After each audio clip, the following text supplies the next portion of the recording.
তারা বিএনপি কে ভয় পায়, তারা দেশনেত্রী খালেদা জিয়াকে ভয় পায়। ইয়েস, এটা ট্রু। এটা আওয়ামী লীগ, আজকে আওয়ামী লীগ এই অবৈধ ভোট চোর, অবৈধ ডাকাত সরকার আজকে প্রমাণ করলো যে তারা ছাত্র দলকে ভয় পায়, এবং ভয় পায় বলেই ঢাকা শহরে একটা মিছিলের নিউজ প্রকাশিত হয়েছে, সেটিকে সাথে সাথে তারা সরিয়ে দিয়েছে, তাদের অবৈধ ক্ষমতা জোর করে সেটিকে সাথে সাথে তারা সরিয়ে দিয়েছে, এই নিউজ যাতে মানুষ দেখতে না পারে। এই নিউজ যদি মানুষ দেখে, তাহলে সারা দেশে যদি আনাচে কানাচে, থানা, ইউনিয়ন পর্যায়ে, পৌরসভায়, জেলায় জেলায় যদি মানুষ বেরিয়ে আসে, নেতাকর্মীরা বেশে, যাতে এই নিউজ না থাকে এটাকে সরিয়ে দাও, তাদের ভয় এখানে। আজকে 50 বছর আমরা এই কয়দিন পরে দেশের 50 বছর পূর্তি পালন করব। এই 50 বছর পূর্তি পালন করতে গিয়ে আমার নতুন প্রজন্মের কাছে প্রশ্ন, তোমরা তো ভোট দিতে পারলে না, তাহলে কি অর্জন হলো? আজকে 50 বছর পূর্তিতে 7টি মানবাধিকার সংস্থা সমগ্র বিশ্বের গণতান্ত্রিককামী মানুষ, সমগ্র বিশ্বের গণতান্ত্রিক দেশকে বলছে যে বাংলাদেশের মানুষগুলোকে রক্ষা করো, বাংলাদেশে গণতন্ত্র নেই, বাংলাদেশের গণতন্ত্রকে রক্ষা করতে হবে। আজকে সংবিধানে তারা আইন করে, এগুলা সব কেন? আমি চাই নতুন প্রজন্ম এই কথাগুলো বের করুক, এই উত্তরগুলো বের করুক। এইগুলো তাদের অধিকার, এই অধিকারগুলোকে তাদের আদায় করতে হবে। আমরা বসে আছি, আমরা যারা শহীদ জিয়ার আদর্শের রাজনীতি করি, আমরা যারা দেশনেত্রী খালেদা জিয়ার নেতৃত্বে রাজনীতি করি, আমরা যারা শহীদ জিয়ার 19 দফার আদর্শের রাজনীতি করি, হতে পারে আমাদের ভুল তো ঠিকই হয়েছে, কিন্তু আমরা যারা এই রাজনীতি করি, শহীদ জিয়ার আদর্শের রাজনীতি করে, বেগম খালেদা জিয়ার নেতৃত্বের রাজনীতি করে, আমরা বসে আছি তোমাদেরকে গণতান্ত্রিক অধিকার ফিরিয়ে দেওয়ার জন্য। কিন্তু তোমার অধিকার তোমাকে কেড়ে নিতে হবে। তোমার অধিকার, এটি শুধু আমার ছাত্র দলের ভাই বোনদের কাছে আমার এটি কথা না, এটি আমার বাংলাদেশের সমগ্র মানুষের কাছে কথা। এটি আমার বাংলাদেশের সেই 2 কোটি তরুণ প্রজন্ম যারা তোমরা ভোট দিতে পারো নাই।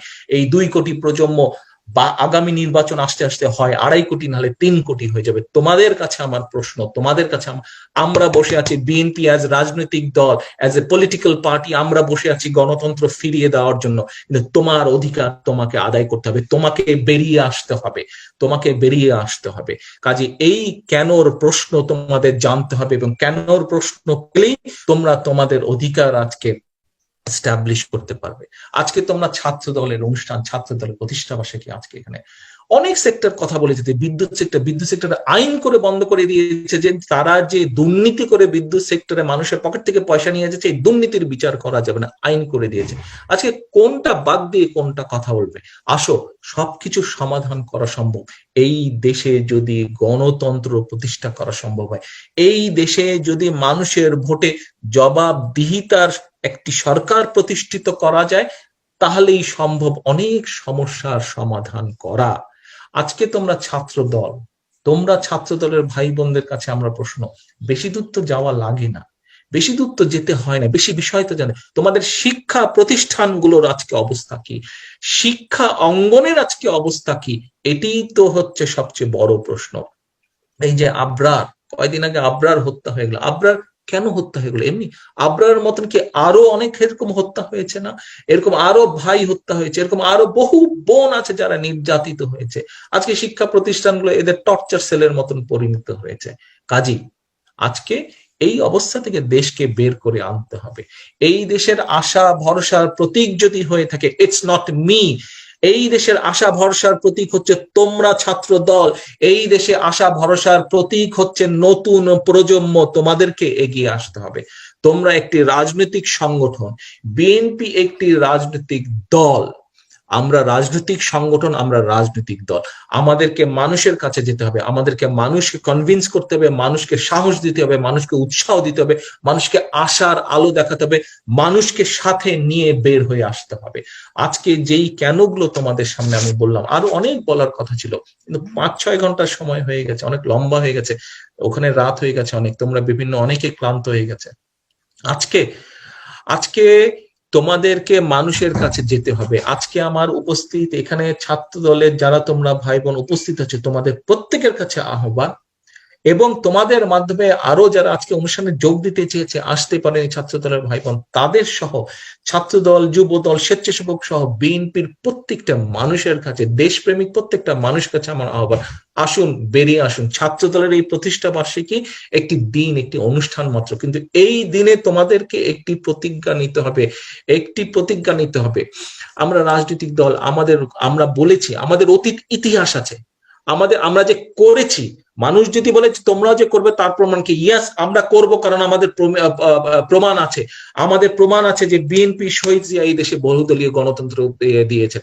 আমাদের প্রমাণ আছে যে দেশনেত্রী বেগম খালেদা জিয়া এই দেশের তত্ত্বাবধায়ক সরকার দিয়েছেন যাতে নিরপেক্ষ নির্বাচন হয়। আমাদের প্রমাণ আছে যে আমরা যখন ক্ষমতায় ছিলাম, আমরা এই দেশে সংসদীয় গণতন্ত্র, দেশনেত্রী বেগম খালেদা জিয়া সংসদীয় গণতন্ত্র রচনা করেছেন। আমাদের সময় আমরা চেষ্টা করেছি গণতন্ত্রকে প্রতিষ্ঠিত করতে, সেটি পৌরসভার নির্বাচনে হোক, সেটি উপজেলা নির্বাচন হোক, ইউনিয়ন পরিষদের নির্বাচন হোক, সেটি জাতীয় পর্যায়ের নির্বাচন হোক, আমরা চেষ্টা করেছি। হতে পারে কোন কোন জায়গায় আমরা সবসময় সফল হইনি, কোন কোন জায়গায় আমরা ব্যর্থ হয়েছি, কিন্তু আমাদের চেষ্টার ত্রুটি ছিল না। কারণ 2000 সালে ক্ষমতায় থেকে 2001 সালে যখন আওয়ামী লীগ ক্ষমতায় ছিল, তারা এই দেশকে দুর্নীতিতে চ্যাম্পিয়ন বানিয়ে নিয়ে গেছিল। সেইখান থেকে আমরা ঠিক করে আনতে আনতে আবার কতগুলা লোক এসে ক্ষমতা দখল করলো। আজকে তোমাদেরকে একটা জিনিস বুঝতে হবে, একটি ষড়যন্ত্র তোমাদেরকে বুঝতে হবে। কি সেই ষড়যন্ত্র? সবসময় খেয়াল করবে যে এই যে আমাদের 55,126 বর্গ মাইল, এই যে বাংলাদেশ নামক আমাদের প্রিয় মাতৃভূমিটি, একে নিয়ে আশেপাশের থেকে শুরু করে অনেক ষড়যন্ত্র হয়।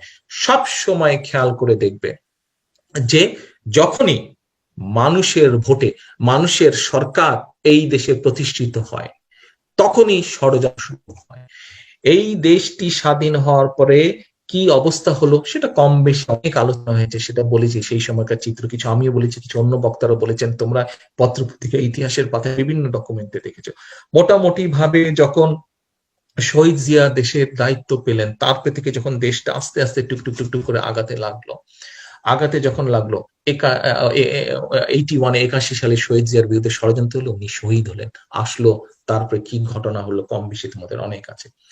এই ঘটনা, এই যে প্রো বাংলাদেশি শক্তির বিরুদ্ধে যে ষড়যন্ত্র, যখনই প্রো বাংলাদেশি আবার অত্যাচার শুরু হলো, নির্যাতন শুরু হলো, আন্দোলন শুরু হলো, এখানে আমানুল্লাহ আমান সেই আন্দোলনের কিছু কিছু বর্ণনা দিয়েছে যে এরশাদ স্বৈরাচারের বিরুদ্ধে কিভাবে আন্দোলন হয়েছে। আবার যখন প্রো বাংলাদেশি শক্তি ক্ষমতায় বসলো, প্রো বাংলাদেশি, আমি কথাটা বলছি খেয়াল রাখবে, প্রো বাংলাদেশি শক্তি, প্রো বাংলাদেশি জাতীয়তাবাদী শক্তি যখন দেশ পরিচালনার দায়িত্ব পেল, আবার 91 থেকে সেই ভাঙচুরের হরতাল ষড়যন্ত্র শুরু হলো। আবার 2001 সালে প্রো বাংলাদেশি আসলো, আবার শুরু হলো, এবং 2007 সালে হলো।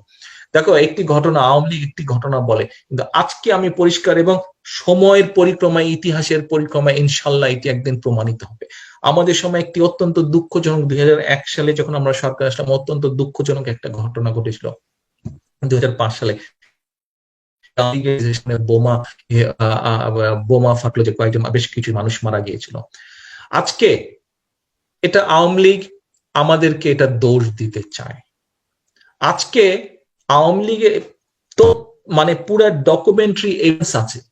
এই মিটিংটা হবার কথা ছিল মুক্তাঙ্গনে, তার আগে তারা পারমিশন নিয়েছে, মিউনিসিপ্যালিটির পারমিশন নিয়েছে, পুলিশকে জানিয়েছে যে অমুক দিন তারা 21 আগস্টে তারা মুক্তাঙ্গনে প্রোগ্রাম করবে। সেইভাবে বিএনপি সরকার তখন সব রকম সিকিউরিটির ব্যবস্থা নিয়েছিল।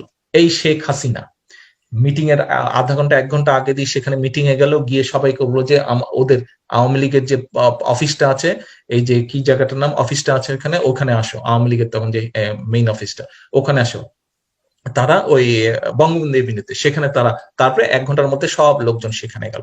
আজকে আমার প্রশ্ন, এই যে ছাত্র দলের প্রতিষ্ঠা বার্ষিকীর অনুষ্ঠান হচ্ছে, এই প্রতিষ্ঠা বার্ষিকীর অনুষ্ঠান যদি চেঞ্জ করে তাহলে ছাত্র দলই তো চেঞ্জ করবে, তাই না? যে আমাদের জায়গা এটা হবে না, অনুষ্ঠানের জায়গা ওইটা হবে। তোমরা বিভিন্ন জেলায় যে তোমরা যারা আজকে নেতৃবৃন্দ এখানে নেতাকর্মীরা বসেছো, তোমরা তো ঠিক করে নিয়েছো তোমরা কোথায় করবে। তোমাদের প্রোগ্রাম অন্য কেউ কি ঠিক করে দিতে পারতো? তোমরাই তোমাদের জায়গা ঠিক করেছো, এবং তোমাদের জায়গা যদি বদলাতে হয় তাহলে তো তোমরাই বদলাবে, যে আচ্ছা আমরা এখানে না বসে ওখানে বসবো। শেখ হাসিনা মিটিংটা ওখানে সরিয়ে নিয়ে গেল। তারপরে এই ঘটনার সাথে যাদেরকে ফাঁসি দেওয়া হচ্ছে, পত্রপত্রিকা এসছে, শেখ হাসিনার আমলেই পত্রপত্রিকায় বেরিয়েছে যে এই ঘটনার সাথে কয়েকজনকে ফাঁসি দেওয়া হয়েছে, সেই লোকজন তারা স্টেটমেন্ট দিয়েছে, তাদের স্টেটমেন্ট শেখ হাসিনার সময় পত্রিকায় বেরিয়েছে। তারা বলেছে যে আমরা 2-3 দিন আগে রেকি করে এসেছিলাম যে কোথায় কোথায় কি করব আমরা।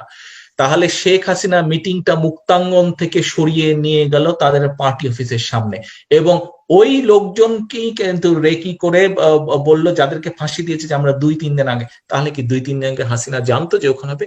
এবং আরেকটা গুরুত্বপূর্ণ কথা আমি তোমাদেরকে বলতে চাই, এবং তোমরা এটা শুনবে এবং মানুষকে এই কথাগুলো বলতে হবে যে কিভাবে তারা এই হাসিনা এবং আওয়ামী লীগ কিভাবে দেশের বিরুদ্ধে তারা ষড়যন্ত্র করে।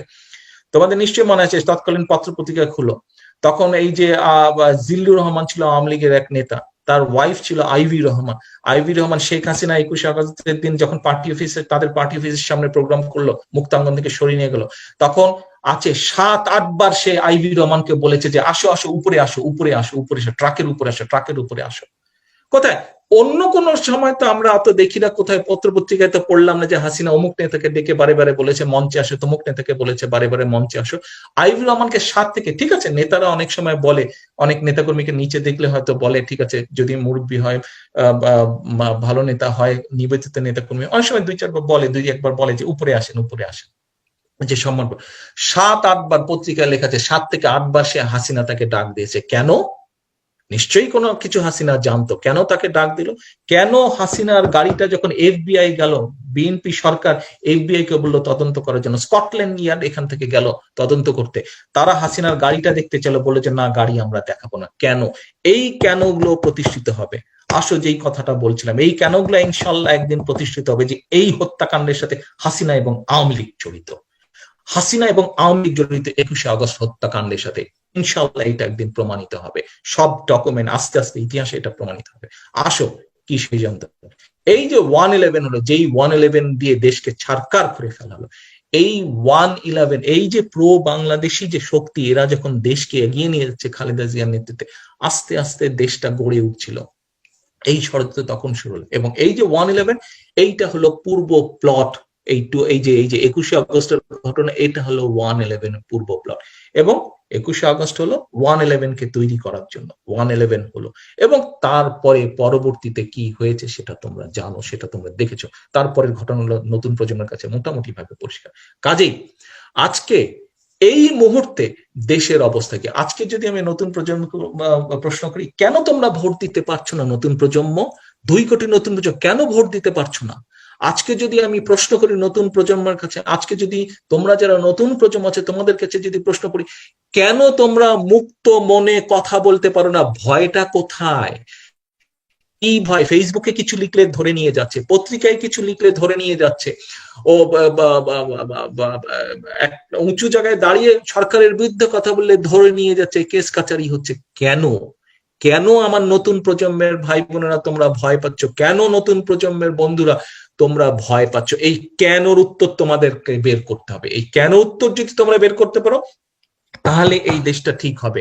অর্থাৎ এই কেনর উত্তর এবং এই কেনকে যদি তোমরা প্রতিরোধ করতে পারো, তাহলে তোমরা নতুন প্রজন্ম, তোমরা আগামী 10, 15, 20 বছর পরে যে দেশকে যেমন দেখতে চাও, তাহলে দেশ সেই রকম হওয়া সম্ভব। কাজেই দেশকে যদি তোমরা সব সময়, পৃথিবীর যে কোনো দেশ, সেই দেশের নতুন প্রজন্ম যারা, ইয়াং যারা, তারাই গড়ে তুলেছেন সেই দেশকে। কাজেই আজকে যদি বাংলাদেশকে এই কালো থাবা থেকে বের করে নিয়ে আসতে হয়, তাহলে তোমাদেরকে এগিয়ে আসতে হবে। তাহলে ছাত্র দলের ভাই বোনেরা, তোমাদেরকে সেই নেতৃত্ব দিতে হবে। আজকে যখন তোমরা যাও, আমি বিভিন্ন সময়, তোমরা বিভিন্ন জায়গায় প্রোগ্রামে যাচ্ছ, তোমাদের সাথে কথা হচ্ছে, জেলা পর্যায়ে বিভিন্ন জনে তোমরা ছবি পাঠাচ্ছ, দেখছি, আমার হোয়াটসঅ্যাপে ছবি পাঠাচ্ছ, দেখছি, আমি দেখেছি তোমরা যখন যাচ্ছ, আমার ছাত্র দলের ভাই বোনেরা যখন গ্রামে গঞ্জে যাচ্ছে, এই যে করোনার সময় যে তোমরা সারা দেশে ছাত্র দলের ভাই বোনেরা, বিএনপি, যুবদল, স্বেচ্ছাসেবক, ছাত্র দলের ভাই বোনেরা সারা দেশে তোমরা মানুষকে সাহায্য সহযোগিতা করলে, বিভিন্ন বন্যার সময় দিয়েছো, বিভিন্ন সাংগঠনিক কাজে তোমরা গ্রামে যখন গঞ্জে যাচ্ছ, যখন বিএনপির নেতাকর্মীরা যাচ্ছে, যুবদল যাচ্ছে, স্বেচ্ছাসেবক যাচ্ছে, শত শত মানুষ আসছে অনেক জায়গায়। এই যে বিভাগীয় কমিটিগুলো কাজ করছে, ছাত্রদল, যুবদল, বিএনপি, সব বিভাগীয় স্বেচ্ছাসেবক বিএনপির কমিটিগুলো কাজ করছে, সাব কমিটিগুলো যে কাজ করছে, তোমাদের সাথে তো বসছি আমি, কথা বলছো তোমরা, কথা বলার সময় প্রায় কিন্তু একটা কথা বলছে যে ভাই ওখানে আমাদের কর্মী সভা ছিল, খুব বেশি 200, 300, 500 লোক হওয়ার কথা, সেখানে 5000 লোক হয়ে গেছে। কেন? মানুষ তাকিয়ে আছে তোমার দিকে। এই আরেকটা কেন তোমাদেরকে বুঝতে হবে। আমার বন্ধুরা, ছাত্র দলের বন্ধুরা, তরুণ প্রজন্মের বন্ধুরা, তোমরা যারা দেখছো, তোমাদেরকে আজকে বুঝতে হবে যে কেন মানুষ তোমাদের দিকে, তোমরা গেলে মানুষ কেন মৌমাছির মতন তোমাদের পিছে চলে আসে। কারণ মানুষ এ থেকে মুক্তি চায়, মানুষ তাকিয়ে আছে তোমাদের দিকে। নেতৃত্ব তোমাদেরকে দিতে হবে, আমি না, আমার না, অন্য কেউ না। নেতৃত্ব আজকে তরুণ প্রজন্মকে দিতে হবে। আজ যদি তরুণ প্রজন্ম নেতৃত্ব দিতে পারে, আগামীকাল তরুণ প্রজন্ম এই দেশকে সুন্দরভাবে গড়ে তুলতে পারবে। পরশুদিন এই তরুণ প্রজন্ম যেভাবে চেয়েছিল দেশ, যেভাবে তারা থাকতে চেয়েছিল সেইভাবে থাকতে পারবে। তার পরের দিন তরুণ প্রজন্ম অবশ্যই মুক্ত মনে কথা বলতে পারবে। আজকে চাকরির নিশ্চয়তা নেই, আজকে ব্যবসা বাণিজ্যের নিশ্চয়তা নেই, আজকে নিরাপত্তার নিশ্চয়তা নেই, আজকে কথা বলার নিশ্চয়তা নেই, মুক্তভাবে কথা বলার নিশ্চয়তা নেই। ভোট দেবার কোনোই রকম গ্যারান্টি আজকে দেশে নেই। আমি আবারও বলছি, ছাত্রদলের ভাই বোনেরা, তোমাদেরকে বের হতে হবে, তোমাদেরকে যেতে হবে। কোথায় বেরোতে হবে? ঘর থেকে যেতে হবে মানুষের কাছে। মানুষকে নিয়ে আসো তোমাদের কাছে। তোমরা রাজনৈতিক দল, তোমরা তো মানুষকে নিয়ে কাজ করো। রাজনীতি মানে তো মানুষকে নিয়ে কাজ করো।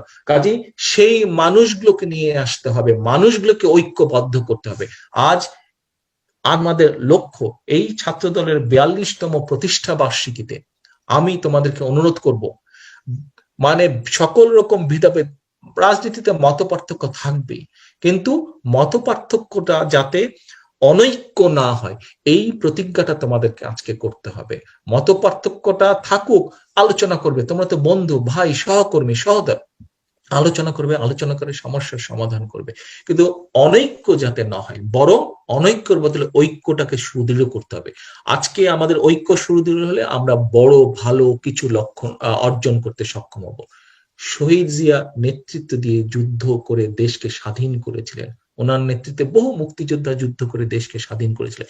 কেন আজকে ছাত্র দল আবার আরেকটি তরুণ প্রজন্মকে নেতৃত্ব দিয়ে, ছাত্র দলকে নেতৃত্ব নিতে হবে, তরুণ প্রজন্মকে নেতৃত্ব দিতে হবে? কেন তোমরা, শহীদ জিয়া তোমাদের নেতা, দেশ স্বাধীন করেছিলেন, তোমরা কেন নতুন প্রজন্মকে, তরুণ প্রজন্মকে তোমরা নেতৃত্ব দিয়ে তোমরা গণতন্ত্র প্রতিষ্ঠিত করতে পারবে না? 90-এর ছাত্র নেতারা দেশনেত্রী খালেদা জিয়ার নেতৃত্বে সেই সময় তারা গণতন্ত্রকে উদ্ধার করেছিল, সেই গণতন্ত্র আবার ধ্বংস হয়েছে, আবার তোমরা উদ্ধার করবে। কিন্তু কেন পারবে না? অবশ্যই তোমরা পারবে, পারবে, পারবে এবং পারবে। এই আত্মবিশ্বাস আমার আছে, আমি বিশ্বাস করি এই আত্মবিশ্বাস তোমাদের আছে। কাজেই তোমরা ঐক্যবদ্ধ হও, তোমরা ঐক্যবদ্ধ হও, তোমরা মানুষের কাছে যাও, তোমরা তরুণ প্রজন্মের কাছে যাও, ইনশাল্লাহ তোমরা সফল হবেই। তোমাদেরকে সফল হতে হবে, কারণ তোমাদেরকে সফল হতেই হবে। কারণ তোমরা যদি আজকে সফল না হও, এই বাংলাদেশ নামক দেশটা থাকবে না। কাজী বাংলাদেশটা নামক দেশকে যদি রক্ষা করতে হয়, বাংলাদেশ নামক দেশটাকে যদি রাখতে হয়, অবশ্যই তোমাদেরকে সফল হতে হবে। তোমাদের ব্যর্থ হওয়ার কোনো পথ নেই, তোমাদেরকে সফল হতে হবে, তোমাদেরকে সামনে যেতে হবে, তোমাদেরকে যুদ্ধে জয়ী হতেই হবে। কাজে এই হোক আজকে আমাদের 42তম প্রতিষ্ঠা বার্ষিকীর শপথ, যে তোমাদেরকে গণতন্ত্র উদ্ধারের যে সংগ্রাম, গণতন্ত্র উদ্ধারের যে আন্দোলন, গণতন্ত্র উদ্ধারের যে যুদ্ধ, সেই যুদ্ধে তোমাদেরকে জয়ী হতে হবে। এই হোক আজকে 42তম প্রতিষ্ঠা বার্ষিকী উপলক্ষে সারা বাংলাদেশে, সমগ্র বাংলাদেশের ছাত্র দলের প্রত্যেকটি নেতাকর্মীর প্রতিজ্ঞা, ইনশাল্লাহ তোমাদের নেতৃত্বে এই দেশে ইনশাল্লাহ গণতন্ত্র প্রতিষ্ঠা হতে হবে। আমি এই আশা ব্যক্ত করে আমার বক্তব্য শেষ করছি। ইনশাল্লাহ আবারও দেখা হবে। সকলে ভালো থাকবে, সুস্থ থাকবে। আল্লাহ হাফেজ। বাংলাদেশ জিন্দাবাদ।